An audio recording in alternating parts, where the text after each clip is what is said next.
Genesis 28. So Isaac called for Jacob and blessed him. Do not take a wife from the Canaanite women, he commanded. Go at once to Padan Aram, to the house of your mother's father Bethuel, and take a wife from among the daughters of Laban, your mother's brother. May God Almighty bless you and make you fruitful and multiply you, so that you may become a company of peoples. And may he give the blessing of Abraham to you and your descendants, so that you may possess the land where you dwell as a foreigner, the land God gave to Abraham. So Isaac sent Jacob to Padan Aram, to Laban the son of Bethuel the Aramean, the brother of Rebekah, who was the mother of Jacob and Esau. Now Esau learned that Isaac had blessed Jacob, and sent him to Padan Aram to take a wife there, commanding him, do not marry a Canaanite woman, and that Jacob had obeyed his father and mother, and gone to Padan Aram. And seeing that his father Isaac disapproved of the Canaanite women, Esau went to Ishmael, and married Mahalath, the sister of Nebaioth, and daughter of Abraham's son Ishmael, in addition to the wives he already had. Meanwhile Jacob left Beersheba, and set out for Haran. On reaching a certain place, he spent the night there because the sun had set. And taking one of the stones from that place, he put it under his head, and lay down to sleep. And Jacob had a dream about a ladder that rested on the earth, with its top reaching up to heaven. And God's angels were going up and down the ladder.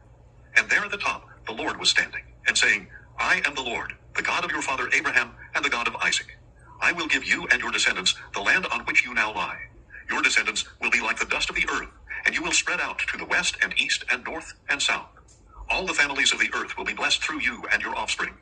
Look, I am with you, and I will watch over you wherever you go, and I will bring you back to this land, for I will not leave you until I have done what I have promised you.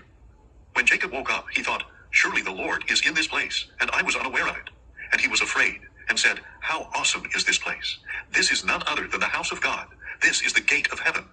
Early the next morning, Jacob took the stone that he had placed under his head, and he set it up as a pillar. He poured oil on top of it, and he called that place Bethel, though previously the city had been named Luz. Then Jacob made a vow, saying, if God will be with me, and watch over me on this journey, and if you will provide me with food to eat and clothes to wear, so that I may return safely to my father's house, then the Lord will be my God. And this stone I have set up as a pillar will be God's house, and of all that you give me, I will surely give you a tenth. Genesis 29. Jacob resumed his journey, and came to the land of the people of the east. He looked and saw a well in the field, and near it lay 3 flocks of sheep, because the sheep were watered from this well. And a large stone covered the mouth of the well. When all the flocks had been gathered there, the shepherds would roll away the stone from the mouth of the well, and water the sheep. Then they would return the stone to its place over the mouth of the well. My brothers, Jacob asked the shepherds, where are you from? We are from Haran, they answered. Do you know Laban, the grandson of Nahor? Jacob asked. We know him, they replied. Is he well? Jacob inquired. Yes, they answered, and here comes his daughter Rachel with his sheep. Look, said Jacob, it is still broad daylight. It is not yet time to gather the livestock. Water the sheep and take them back to pasture. But they replied, we cannot until all the flocks have been gathered, and the stone has been rolled away from the mouth of the well. Then we will water the sheep. While he was still speaking with them, Rachel arrived with her father's sheep, for she was a shepherdess. As soon as Jacob saw Rachel, the daughter of his mother's brother Laban, with Laban's sheep, he went up and rolled the stone away from the mouth of the well, and watered his uncle's sheep. Then Jacob kissed Rachel and wept aloud. He told Rachel that he was Rebekah's son, a relative of her father, and she ran and told her father. When Laban heard the news about his sister's son Jacob, he ran out to meet him. He embraced him and kissed him and brought him to his home, where Jacob told him all that had happened. Then Laban declared, you are indeed my own flesh and blood. After Jacob had stayed with him a month, Laban said to him, just because you are my relative, should you work for nothing? Tell me what your wages should be. Now Laban had 2 daughters. The older was named Leah, and the younger was named Rachel. Leah had weak eyes, but Rachel was shapely and beautiful. Since Jacob loved Rachel, he answered, I will serve you 7 years for your younger daughter Rachel. Laban replied, better that I give her to you than to another. Stay here with me. So Jacob served 7 years for Rachel, yet it seemed but a few days because of his love for her. Finally Jacob said to Laban, grant me my wife, for my time is complete, and I want to sleep with her. So Laban invited all the men of that place and prepared a feast. But when evening came, Laban took his daughter Leah and gave her to Jacob, and he slept with her. And Laban gave his servant girl Zilpah to his daughter Leah as her maidservant. When morning came, there was Leah. What have you done to me? Jacob said to Laban. Wasn't it for Rachel that I served you? Why have you deceived me? Laban replied, it is not our custom here to give the younger daughter in marriage before the older. Finish this week's celebration, and we will give you the younger one in return for another 7 years of work. And Jacob did just that. He finished the week's celebration, and Laban gave him his daughter Rachel as his wife. Laban also gave his servant girl Bilhah to his daughter Rachel as her maidservant. Jacob slept with Rachel as well, and indeed he loved Rachel more than Leah. So he worked for Laban another 7 years. When the Lord saw that Leah was unloved, he opened her womb, but Rachel was barren. And Leah conceived and gave birth to a son, and she named him Reuben, for she said, the Lord has seen my affliction. Surely my husband will love me now. Again she conceived and gave birth to a son, And she said, because the Lord has heard that I am unloved, he has given me this son as well. So she named him Simeon. Once again, Leah conceived and gave birth to a son. And she said, now at last my husband will become attached to me, because I have borne him 3 sons. So he was named Levi. And once more she conceived and gave birth to a son, and said, this time I will praise the Lord. So she named him Judah. Then Leah stopped having children. Genesis 30. When Rachel saw that she was not bearing any children for Jacob, she envied her sister. Give me children, or I will die, she said to Jacob. Jacob became angry with Rachel and said, am I in the place of God, who has withheld children from you? Then she said, here is my maidservant Bilhah. Sleep with her, that she may bear children for me, so that through her I too can build a family. So Rachel gave Jacob her servant Bilhah as a wife, and he slept with her. And Bilhah conceived and bore him a son. Then Rachel said, God has vindicated me. He has heard my plea and given me a son. So she named him Dan. And Rachel's servant Bilhah conceived again and bore Jacob a second son. Then Rachel said, in my great struggles I have wrestled with my sister and won. So she named him Naphtali. When Leah saw that she had stopped having children, she gave her servant Zilpah to Jacob as a wife. And Leah's servant Zilpah bore Jacob a son. Then Leah said, how fortunate. So she named him Gad. When Leah's servant Zilpah bore Jacob a second son, Leah said, how happy I am, for the women call me happy. So she named him Asher.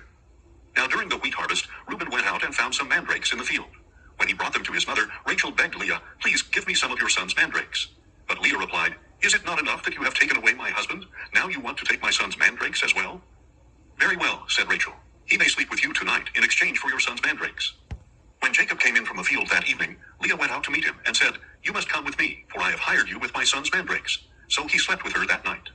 And God listened to Leah, and she conceived and bore a 5th son to Jacob. Then Leah said, God has rewarded me for giving my maidservant to my husband. So she named him Issachar. Again Leah conceived and bore a 6th son to Jacob. God has given me a good gift, she said. This time my husband will honor me, because I have borne him 6 sons. And she named him Zebulun. After that, Leah gave birth to a daughter, and named her Dinah. Then God remembered Rachel. He listened to her and opened her womb, and she conceived and gave birth to a son. God has taken away my shame, she said. She named him Joseph, and said, may the Lord add to me another son. Now after Rachel had given birth to Joseph, Jacob said to Laban, send me on my way, so I can return to my homeland. Give me my wives and children for whom I have served you, that I may go on my way.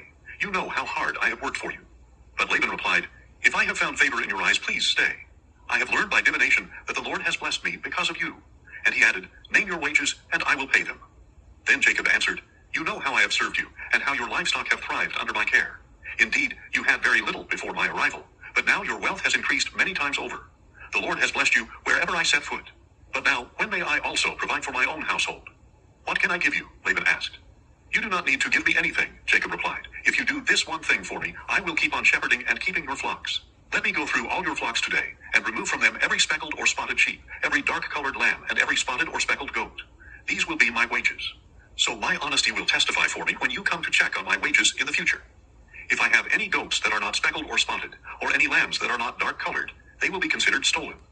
Agreed, said Laban. Let it be as you have said. That very day, Laban removed all the streaked or spotted male goats, and every speckled or spotted female goat, every one that had any white on it, and every dark-colored lamb, and he placed them under the care of his sons.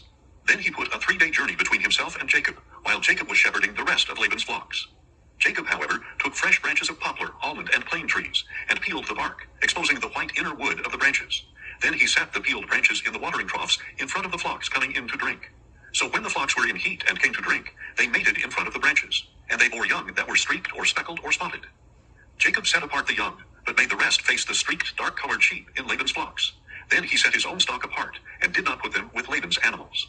Whenever the stronger females of the flock were in heat, Jacob would place the branches in the troughs, in full view of the animals, so that they would breed in front of the branches.